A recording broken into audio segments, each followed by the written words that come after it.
What's up, Teresa? Welcome, and welcome to all you guys out there for the 2023 Friends subscription box. Let's get started.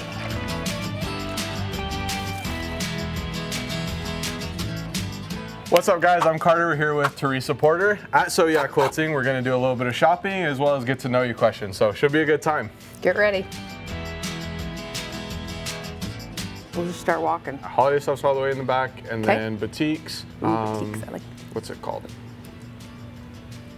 All the weird stuff, like just random prints, like that kind of weird stuff. I think the weird stuff they call novelty. Novelty, just so you know. That's what it's That's called. Where it's I can't remember the word, but yes, novelty. Tone on tones, low volume. You gotta have like good stuff, like good fillers, right? Nice. Oh yeah, always. Like, happiness. Why don't you, I guess, tell us a little bit about yourself? Well, I grew up in Orem, Utah. Utah, there I okay. am. I'm a Utah girl. And I have 6 brothers, 1 sister. Wow. So I can banter with the best of you. There you I go. feel at home at So Yeah. Let's awesome. just put it that way. We got everything. I'm gonna head this way. Cowboy, we got animals. See a little Western here. A little bit of everything I got here. a little style going in here. Oh yeah. Ooh, little Valentine's. Yeah, we got Valentine's Day coming up. Happy, falling in love. Good happiness Riley right there. Blake, that's a pretty good company yeah, there. Yeah, I like that one. So what started getting you into the quilting industry? Have you done it since you were a little girl, or? My mom has been a seamstress. She is like sewn for BYU Ballroom for years. Oh, wow. So that's her claim to fame, Dancing with the Stars and all that fun stuff. I did not enjoy sewing on stretchy things. Really? In fact, I hate it. Took a quilting class in high school, and that's where I ended up just loving it. That's awesome. awesome. So started working in a quilt shop, and it just went from there. So and here I am today. The first shop I actually managed, I was there 3 months. Oh, wow. And they put me in as store manager. So it's kind of fun to be able to take that and educate people on how easy it can be. So it doesn't have to be difficult. I see some things over here that I think it's got to be a must. Let's check it out. We're going to grab some notions on the wall here. I'll share with you my favorite ones because you guys carry a good seam ripper, a must, right? None of us are perfect. I know I'm not. No, I don't know about you. I definitely am not. These are a must because store. You can actually organize all the things next to your machine and they're not flopping around or rolling off your table like your those seam are super ripper. nice. So stick that in there. That's a good little guy there. Needles, obviously a go-to. Gotta have needles. This right here is the most underrated tool ever. Add a quarter ruler. It's originally designed for foundation piecing, which is paper piecing. Gotcha. And they use this to make sure that the seam is accurate on the backside. So if you look at the little picture here. Oh, very nice. What I do is I actually use it to trim like my half square triangles and stuff like that. Cut them apart. Yeah. Just make sure that my seam allowance is consistent to sew things together. So, and I love Creative Grid rulers. This right here is my golden child. That's the one right there? That's the one. That's your favorite? That's the one. Because I can cut anything, the length, the width, and it's just in a manageable size. It's good for everything. Obviously, you always want a long one, but this is definitely my other go-to. Yeah. So, ooh, shop. I see more fabrics. Aside from quilting, what are your hobbies? What do you like to do?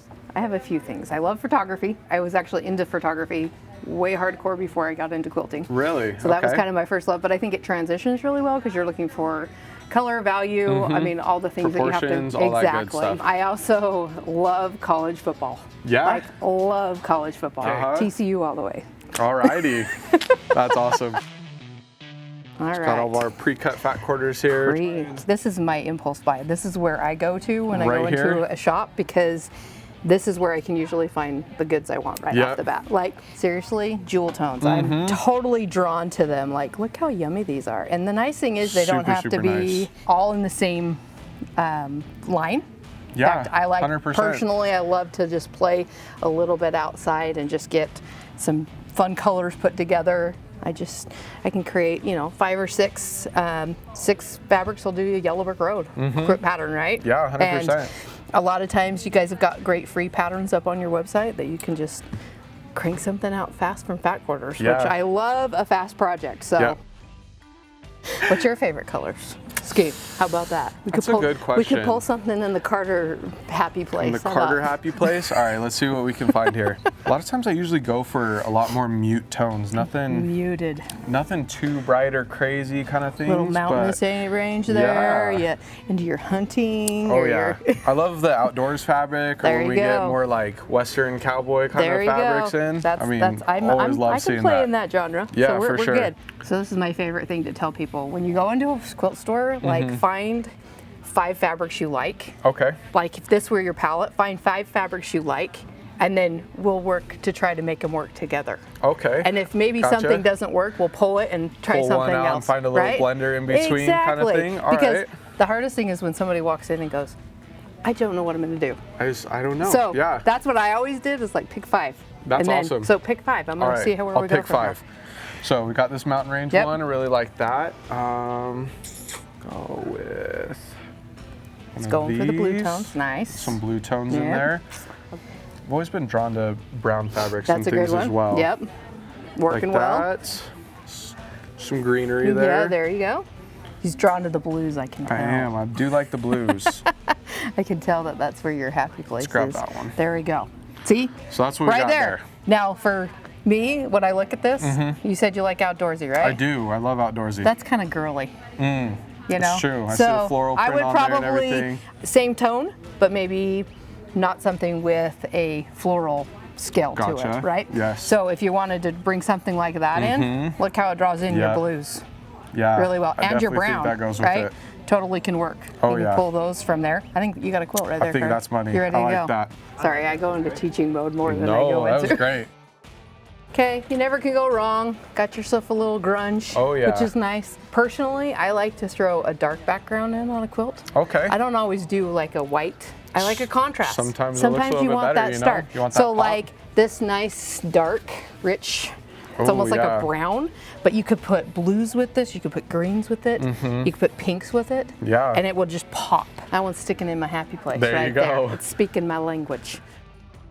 Look, guys, low volumes. Very nice. Happiness. Happiness. Nice little ombre there. And that's what I like about you guys. You have a good selection.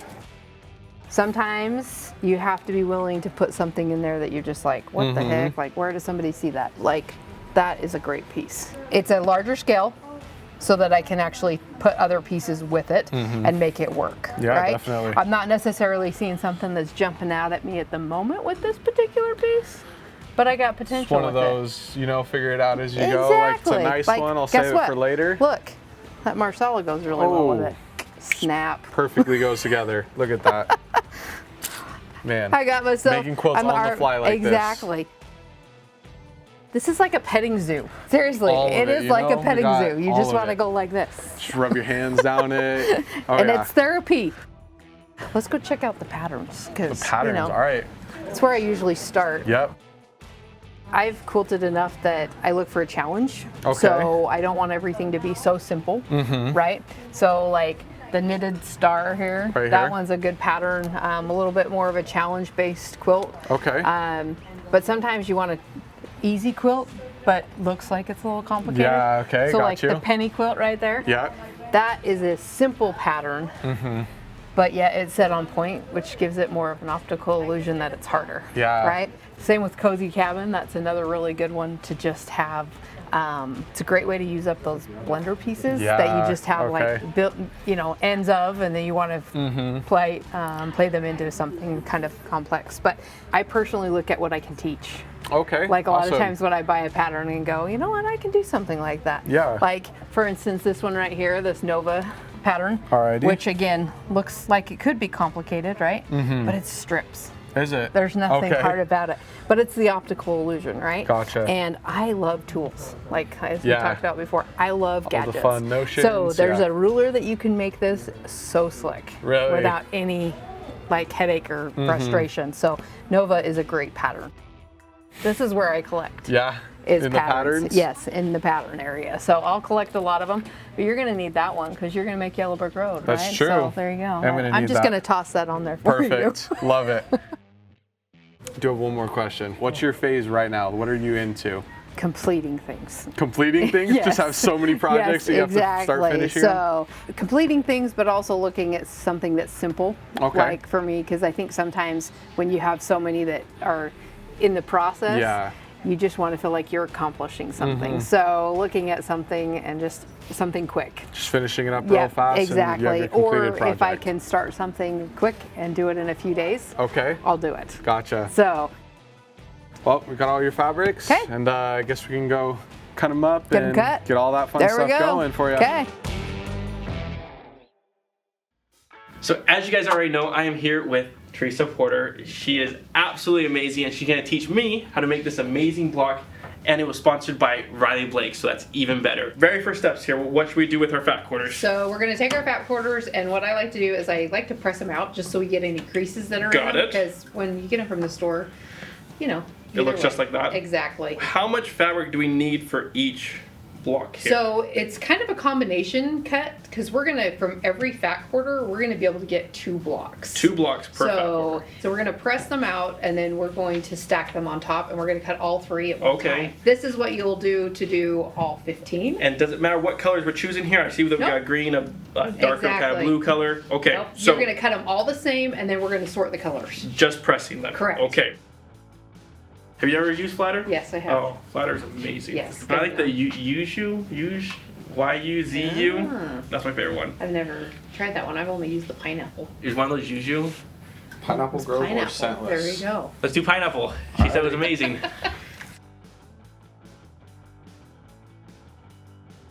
So, got everything ironed out here. Line up your selvage edge. I would probably do 3 to 4, depending on from your stack of 15. And we're going to line those up. If you do all of them at once, then we can get a clean edge on your left-hand side. Trim these up flush with each other, bottoms lined up, and we're just going to do one cut, right? Correct. There you are. Thank you. There you go. That's what I'm here for. Now, are you lines on the ruler or lines on the mat? So my first cut, I usually will use the mat. Okay. Just because I've created a square edge here that I'm following, and so I want the square edge there. From this point on, I am 100% based off the ruler. So we're going to cut 4 2-inch strips. 4 2-inch strips. Correct. Using our ruler. Using your ruler. If you cut repetitively using your mat, is that by the last cut, you're actually just a smidge smaller. So if we can use that measurement using the ruler going across, we'll always be consistent. It's always 2 inches. Yep, exactly. We don't want it to be 1 7/8. We're all learning something here today. So I need 4. You need 4 of them, yes. 2-inch cuts, and I'm cutting through all 3 layers. Correct. And little side note here, I'm cutting the long ways of the fat quarter, not the short ways. Correct. Won't work the other way. Yeah. So now we're going to cut 2 strips that are 3 7/8. 3 7/8. Yeah. So that we can't round that one up. I wish we could, but if we do round it up, what we'll find is that when we do our flying geese, we're going to end up with a little pocket, and we don't want that. And you can see that you don't have a huge amount of waste, so that very first trim matters. Yeah, don't cut too much off of it. So you're saying that's the waste of, yep, of that's our fat the waste. quarter.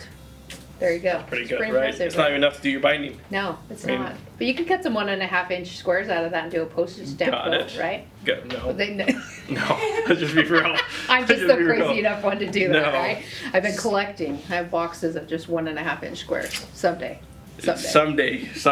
Maybe never. But so now we've got these. Next step for me. Great. So what we're going to do is take our 2-inch strips and we're going to cut those into 2x9s. Stack those 2 strips here and those 2 strips there, and we're going to rotate them and cut them into 2 9-inch strips. So saying here, and how much waste do I have on this? So you need 18 inches. So you have 22. So you got a little bit of room. Okay. A little room here. Okay. So I can trim off my salvage edge. I'm pretty good. Yep. A lot of times when you look at a fat quarter, I usually trim for my shortest edge on this side. When I personally do it, just from the standpoint that I know that if I had to, I could flub that into a seam if I needed to. I see what she's saying. Right? So you're cutting on the folded edge, because if you need an extra 1/4 inch in the salvage, you could get it. If I needed to make that happen. Got it. Got it. So I'm going to reline these up then.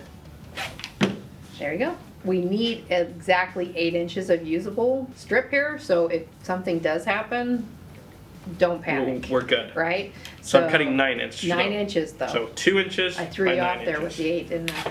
I just want to make sure. Just want to make sure. So you do have a little bit of extra. Again, 1.5 inch squares. Yes, that stamp quilt. That might never happen. So we just need to repeat the process. Correct. Here. Yes. Great. And we're technically right now cutting for 2 blocks. This will actually make 3.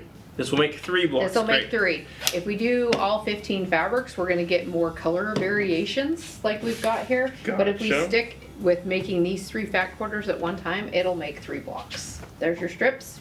Great. And now we're on to the big ones? Now we're on to those guys. From each strip set here, we're going to cut 4 3 7/8 inch squares. 3 So again with these 7/8. I know. Now, 7/8 I've come to find only happen in flying geese. Correct. Like, you gotta be making flying geese. I will What usually happens. bump that measurement to 4 inches as much as I possibly can. I'm a firm believer in test running my block before I cut all my yardage, just to make sure. Do I have any extra on this? So this come one off? here, you should have a little bit, but not much. You're righty, right? Yeah. Yeah. So you everything's can backwards. see, I gotta go yeah, off got the it other backwards. side. So let's rotate that strip. Have you seen the little trick here? Not everyone's seen this one. It's a little trick. So you line up your 7/8 like you want it, right? So I got my 3 7/8. Yep. So what you Grab can your do, ruler. Smart. I love this trick. You can take this, bump it up against it, pull this one off, and then make your cut. Little trick there. Especially when you're dealing with a lot of strips and you don't want to have to flip everything around. And how many of these do I need? 4 of them. 4 of them. Yep. Okay. So let's go 3 7/8. You're close. Woo! Going big there. There we are. We'll take it. So 4 stacks of 3 7/8 here. Now got 4 of my strips. Yep. Now we need What to cut else? background fabric. Background fabric. Okay. And we're going to cut a 7 1/4. 7 Inch 1/4 strip. Let me just get a little trim here. Nice work. So I've ironed this, cut off my edge. I need a 7 1/4 7 inch. 1/4 inch strip. And then we're going to do a 3 1/2 inch strip from that same background fabric. But not the same piece that we just Nope. did. We're going to Okay. set that one aside and do a 3 3 1/2. 1/2. Oh, easy numbers. We're Yes, back to them. we're back to salt. No more 8s and. So sorry. Really, dude? That's Raymie, guys. She has sneezed. Ruined the video. Everyone in the right. comments, put down bless you. You know, like 3 1/2 inch strip 3 here 1/2 inch next. strip. Yep. That's all I need for That's one all block. you need. That's what you need for one block. Okay, so I've got my 2 strips here. Any subcutting? Yes, we're going to cut our 7 1/4 inch strip. We need 1 7 1/4 inch square. So I just need to cut the square. Correct. Got it. You should be able to get at least 5 from the width of the fabric. So one thing that I like to do when we're dealing with multiple size cuts, sometimes I'll put Post-it notes. So as I'm cutting something, I'll write it on that Post-it note as I'm working with that piece of fabric. And then once I've cut them, then I can take that Post-it note and put it on my stack of actually Gotcha. what I just cut. So that I Gotcha. know that that cut is done. Perfect square, 7 7 1/4. 1/4. Correct. There we go. Now we're going to cut our 3 1/2 inch strip. We're Okay. going to cut that. We need 4 3 1/2 inch squares. Easy. I need 4 squares or I need 4 cuts? You need 4 squares. So there's Okay. 2. So I've got 2 there. There you go. And now We're ready to sew. we're on to sewing. So what we're going to do is we're going to kind of audition it, if you will. Okay. So we're going to grab all 3 of those fabrics Great. and we're going to grab 3 of those. So this One is of each just, color? Yep, just one of each color. Because it. we end up with 2 fabrics that end up together, we need to look at what we're going to dominantly do for our checkerboard first. Okay. If we want these 2 right here, we could choose that. Okay. Or if you want the red and green, we could go here. Or if we wanted to really spice things up, you could go here and here. So I'm going to Yeah. just do the nice blue and the nice There we green go. here. So this is Easy. the debate you get to have at home. Right. This is what they get to do. So Right sides together. before we do that, we need to pick one other fabric to go with these. We've got these 2 here, so obviously Give there's me the red. winner, right? There we go. Okay, so we're Woo. going to take 4 of these that are red, and what we're going to do is we're going to draw a line on the back side of these red squares. Corner to corner. Is that what we're doing? We're going corner to corner, and I will tell you my absolute favorite thing to do. I have 2 favorite notions. Okay. Number Let's see one, 'em. mechanical pencil. Mechanical pencil. The reason why I like a mechanical pencil is because it's really fine, Gotcha. and I can get the smallest line possible. The other must-have tool in Notion that I love. This is new to me, just so everyone know. Yes. Sue Daly's sandpaper board. Okay. Right? So it's a fine grit sandpaper, and a lot of times when you... Like a 600? 800? It's probably like a 300, I should say. Normally when you take and you want to draw a line corner to corner here, when you draw on a surface, you can kind of buckle the fabric, or it stretches, right? If we put this on the sandpaper board, it's a lot less. Yeah, it definitely minimizes right? it. If you have a board that where you can offset them. So as I lay these out, as long as I can get corner to corner on these, I'm going to stack as many as I can on the board. So you're going to draw corner to corner on each one of those. I'm assuming you're not freehanding these? No, we are going to. You're pulling them? You're actually going to use a ruler and draw. You shouldn't have the pole. I did that wrong. Unless you're Teancum. Unless you're me. Okay. That was my practice run. Let's put a new one on. I think I got this now. Okay. So you don't have to go as hard either. You don't have to go as hard when you draw. So now you can shift to the next one and draw the next line. The main reason why I use a sandpaper board, especially when you're doing little tiny squares that you have to draw corner to corner, you can lay out a ton of them and draw them all at once, but you're really not going to have that shift or pull, especially on the small blocks, right? Obviously, there's some getting used to of the board. Exactly. If you've never used it before. But I can definitely see the advantages. I still have one more square to do here. So we've got these guys marked. Any more marking? Nope, we're ready to sew at this point as a whole. Back there. Sounds Appreciate good. that. Not a problem. We're gonna set these aside. We need 2 more strips, so I need 2 more blue, 1 more blue, and 1 more green. So what we're going to do is we're going to sew these 2 together. So we're just gonna flip these over. Right sides together. Right sides together, and I'm gonna do easy 1/4 inch seam down the side. And we are just doing a straight stitch here. So we are doing 1/4 inch. Chain stitch right here. Yes. And that means we need some scissors. Got you. We got it there. My nickname is NASCAR. Yeah, I was gonna say you're way faster than I am. I'm not afraid of it, right? Gotcha. All right, so here we have our strips sewn together. I've just clipped them apart. What you're going to do is we're going to set the seam. We're going to set the seam on the top here, and then use the iron to press that open. Great. Okay. Doesn't matter which side. We're just going to be the same on both of them. Set the seam. Then we're going to open it. Let the iron do the work for you. Okay. That's the big thing for me. You want to be able to see your stitches is the goal when you press. Okay, so what we're going to do is we're going to take these 2 strips. I'm going to put this one on top. Okay. And sew these guys together. Easy. You now, see where we're going? I see where we're going here. This is just to make it faster, right? I mean, we could cut down every individual square if we wanted. Yeah, but who wants to do that? I have to keep it all the same, so I need to set the seam on the green side. Green side. Just like we did. Correct. Okay. Now what you're going to do is we're going to subcut this into 2-inch. We need 4 2-inch strips. Now one thing that I will tell you as you lay this out, we're looking at laying this across. As you cut, we're going to make sure that one of our inch lines is lined up on the center here. Got it. Just to make sure that we're not a little ski-wompish on the edge.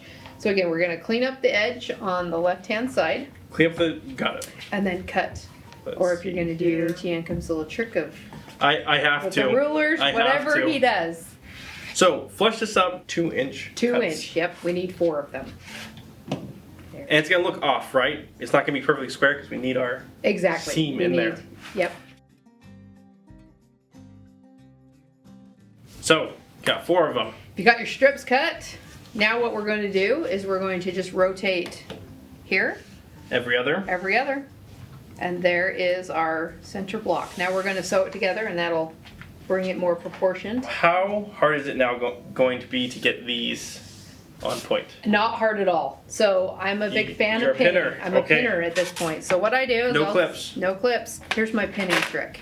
So what I do is I take and I nest those seams together. Okay. And then what I do is I do a quick tip back just to make sure. Then what you're going to do is you're going to come 1/4 of an inch roughly on the right hand side to the left. So we put that pin at an angle on all 3 of these seams. So again, I'm going to finger nest that together, tip it back, make sure that I've got that where I need to, come in 1/4 of an inch and come in at an angle.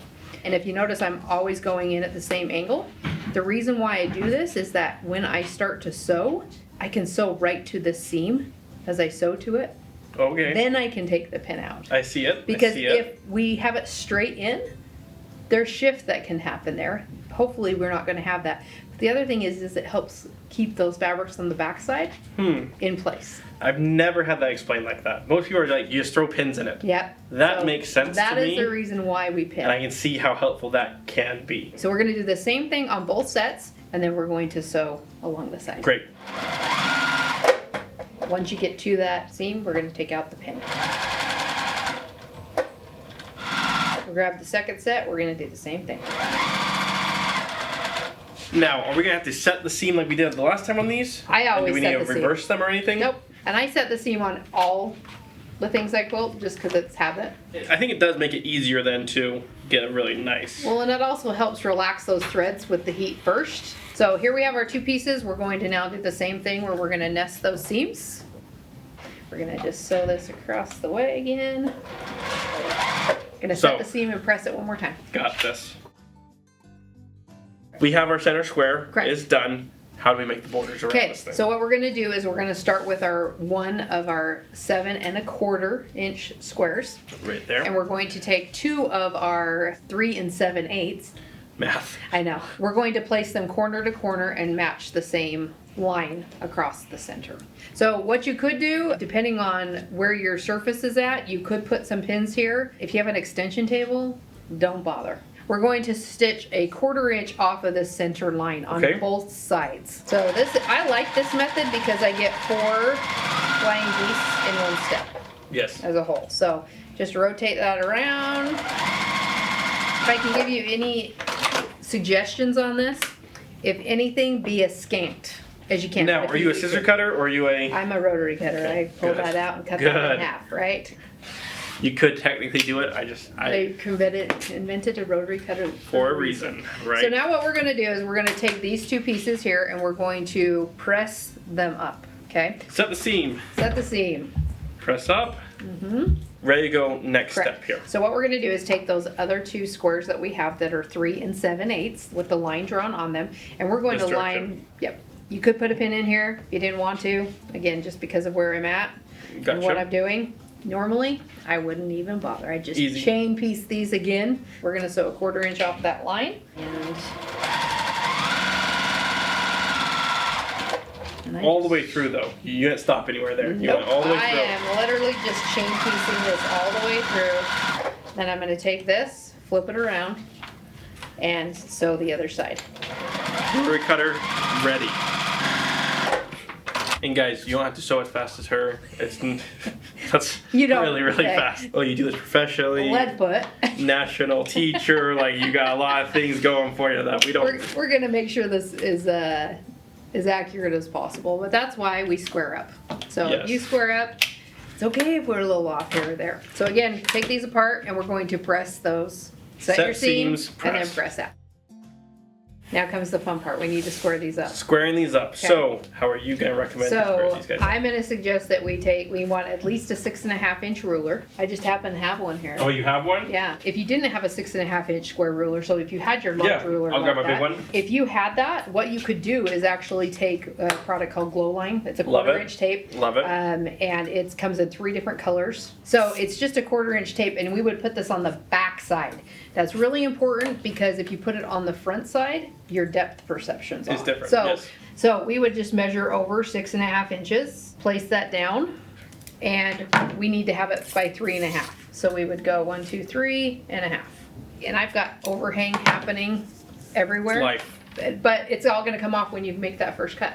That's a really good method to doing that. We just took this, made a custom ruler essentially specifically for this. So what we're going to watch for, we need to make sure that we have a 1/4 inch from the tip all the way up. Got it. But we also want to make sure that we're staying square to the edges down below. Got it. First things first. We're going to want to with my turn flying the other geese, direction. I always measure the geese towards me, if that makes sense. And that way you know for sure you get your 1/4 inch. Exactly. Not only that, when you look at your ruler, this line right there lines up perfectly with the actual block, right? Don't panic if we're a little off. We're a little bit off, but we're okay. So we're going to cut off this edge here. Correct. We're going to side and top. And to top.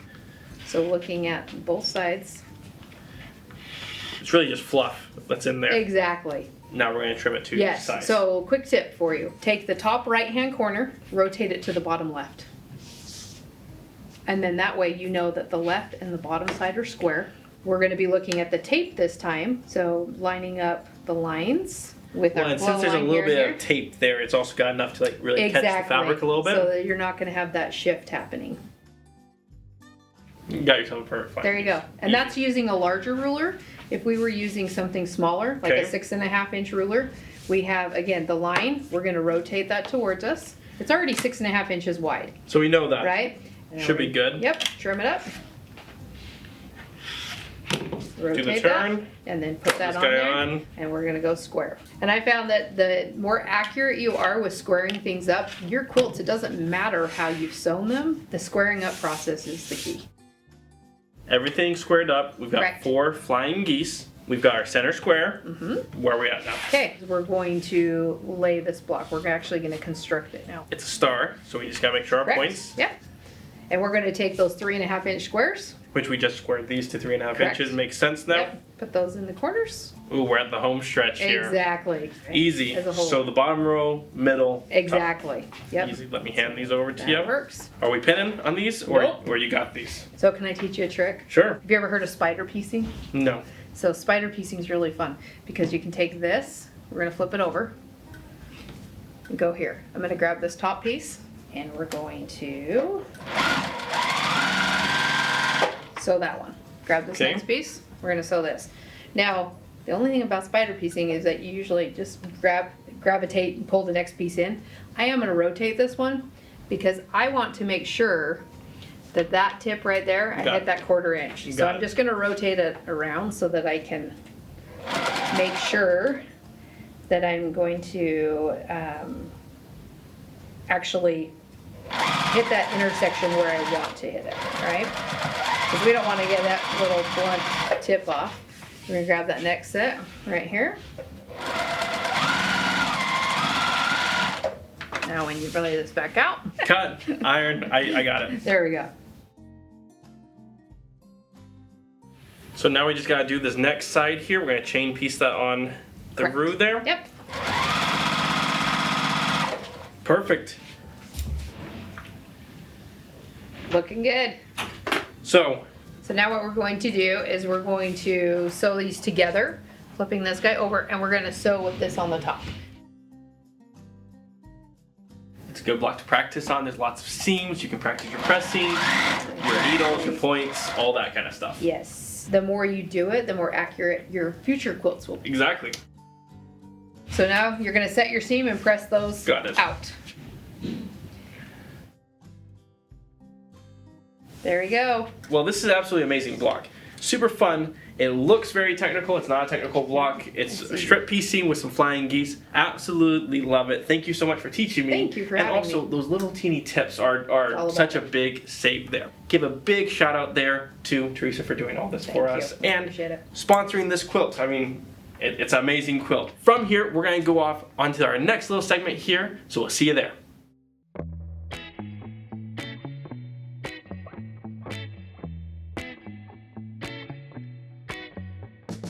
Alright guys, so now that we're done shopping, we're here with Teresa in Mom's kitchen. We're gonna go ahead and make our Tippett's famous breadsticks. Now as you can see from our recipe, this is very well loved. And not all of the recipe makes sense. I'm gonna tell you that right now. Those are the best kind. But we're gonna show you all the little tips and tricks to make it Great. amazing. We're gonna start off with our warm water. Okay. Now why does it have to be warm? To be able to help our yeast activate. It's if you true. will. There we Yes. go. So we're gonna go ahead and put our water in the bowl here. Okay. Now, you said you're a baker, right? I do like to bake. You like to yes. bake. I What? like to bake and cook. What are your favorite things to bake and cook? Well, I love to bake cookies. They're probably my go-to. Cookies. Chocolate chip cookies. A Bountiful Kitchen has like the best recipe ever. Really? So, I don't think I've ever heard of yes, them. it's so amazing. But I actually have not done a ton of bread until like the last couple of weeks, actually Okay. helping my mom with sourdough. Oh, I have nice. tried my grandma's butterflake rolls. Those are really delicious, but Nice.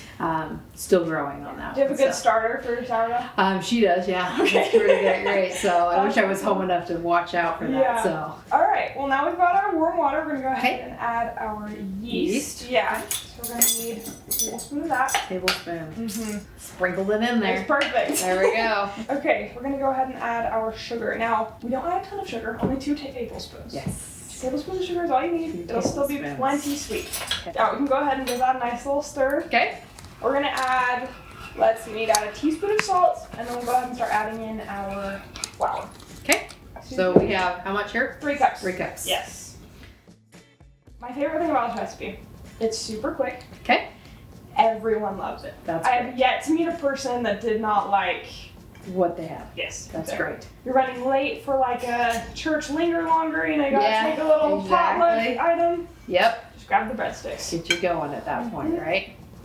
Alright, looks like we're ready to transfer to the counter. Counter? Yeah. Okay. I'm excited to try this to see how make this might be next go-to They're quite breadsticks, good. right? Mm-hmm. That's the goal, to try to do some bread, you know, It's try true. to see how easy it can be. Alrighty. Okay. So with kneading bread, we're just gonna get in there. Yep, start working it. Alright. Right. Put a little flour on my hands. There we go. Start moving that around. Mm-hmm.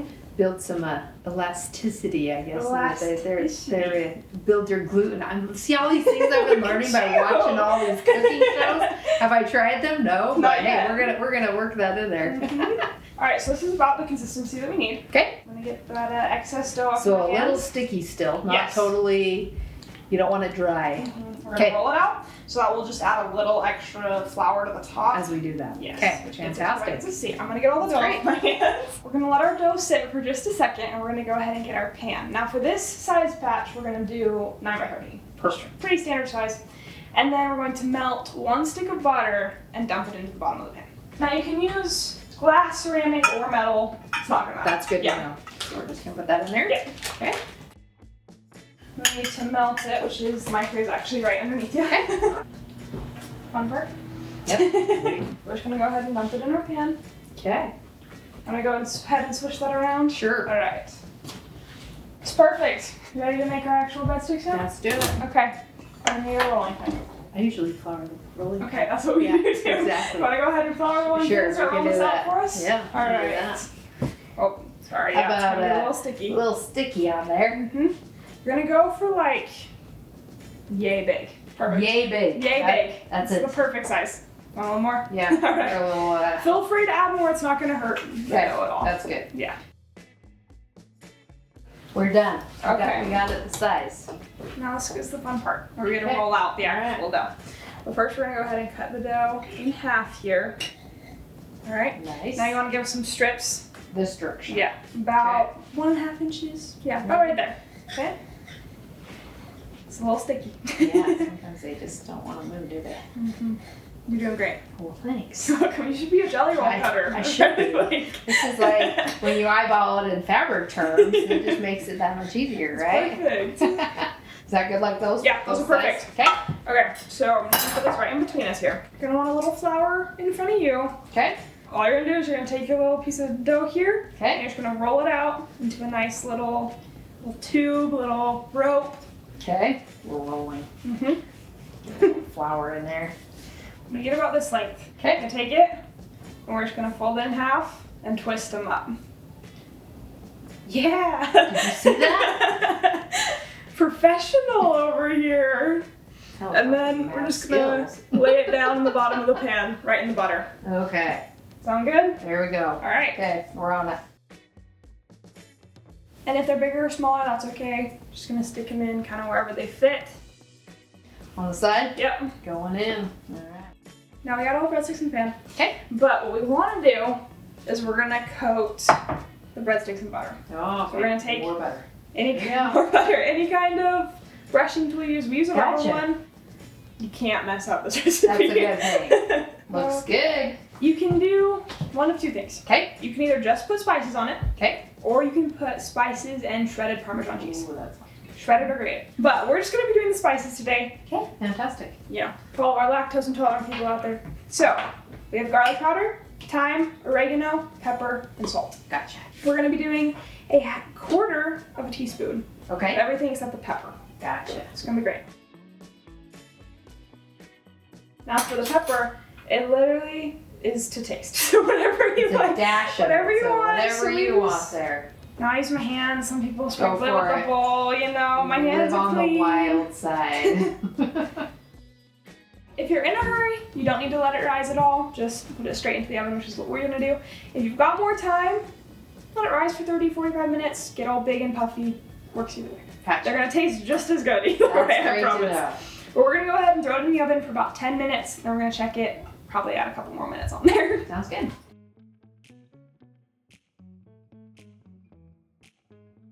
They're fresh out of the oven now. What do you think? I think they look amazing. Yeah, I'm super excited about it. They Some of look my favorites. great. Now, thank you for joining us for the friend box. Thank you for having me. I'm excited. I mean, this is what it's all about. You know, the real lives. Exactly. Well, and it's things we all love. So Exactly. Who doesn't thanks love for sharing. breadsticks? You're welcome. What's up, everybody? Hope you've been enjoying our video. As you can see, it is not exactly the normal subscription box video. We have so much more to come throughout the rest of the year, and it's going to be a lot of fun, so we're glad you're here with us. Now, without further ado, I know you guys are all waiting to see what the first mystery block is going to look like, and I'd like to introduce you to the Tilt-A-Whirl block by Raymie, okay? This is the first block. It's very simple to do. You have half square triangles, and you have a couple of snowballed corners, and that's it, and it comes together looking like a really nice block. So, I've already got my fabrics pre-cut here per the directions in the pattern, and we're gonna start marking for our half square triangles. Let's get into it. So guys, what we need for a half square triangle is we're gonna need 4 of these, so 4 sets of these, it'll make 2. We need 2 of these, and we're gonna need 4 of these to make our snowballed corners here, and then this is the other half to our half square triangle. So what I'm gonna do is I'm gonna start marking our pieces here right down the center, diagonally. That way we have a line to sew on each side of. So I'm gonna mark those first, and then from there, we're gonna start putting them together and start sewing. So I'm gonna take my squares here and take one of the other ones. I'm gonna put them together. You're gonna put your marking on the outside, that way you can see it. And we're gonna sew a 1/4 inch seam on both sides. Get to the end, flip it around, and repeat the process. All right, first set are done. So I have my little teal ones here done.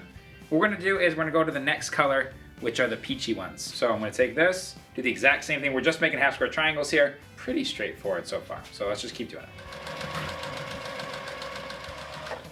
it. Our next step is to cut them in half and then trim them up.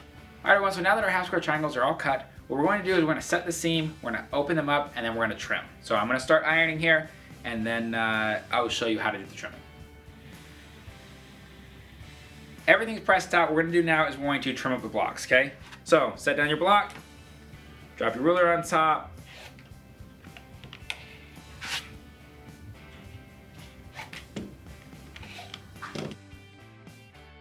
All right, worst part's over. What we're gonna do is we're gonna get our center block here finished, and we have 4 corners, what will be the corners of this block. What we're gonna do is mark a line diagonal, just like we did for the half square triangles, so we can sew on the corners of this center square. So what we're gonna do is I'm just gonna mark these and then set them down. We're gonna sew our lines. Got our center piece here. Got our first snowballed edge. What we're gonna do is we're gonna lay them down right here, just like this. We're gonna sew right along our chalk line, okay?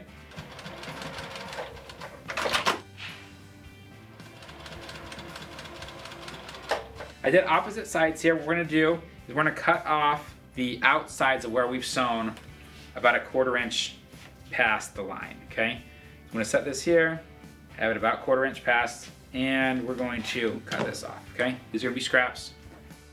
Edges off, I'm gonna open this up and then repeat the process. There we go, boom. Now, the exact same thing to the other side.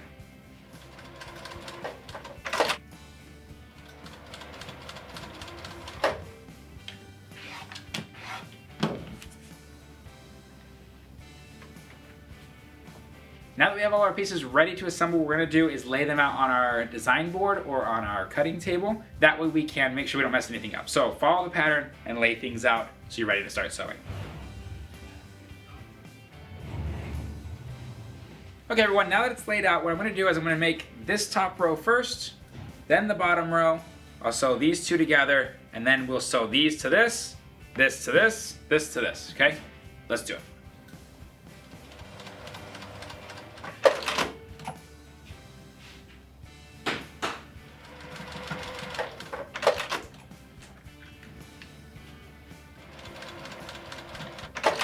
right, guys, we're down to our 2 final seams. I'm gonna press this out, and then we're gonna sew on our top, and our bottom block is done.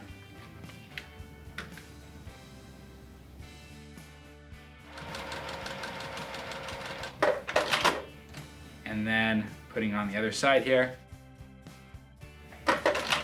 All right, guys, just like that, our block is finished. I'm gonna trim this up a little bit to make sure it's square, iron it out, and be ready to go into our quilt in 12 months from now, okay? One of these every month you're gonna make. It's gonna be a lot of fun because as we go along building, not only gonna learn new skills, we're also gonna have a really cool quilt at the end. Thank you so much for joining us for our newest box, the Friend Box, guys, with all of our friends. Big shout out to Teresa Porter and all of you, our friends watching these videos. We will see you next month here at Quilting. Bye, everybody.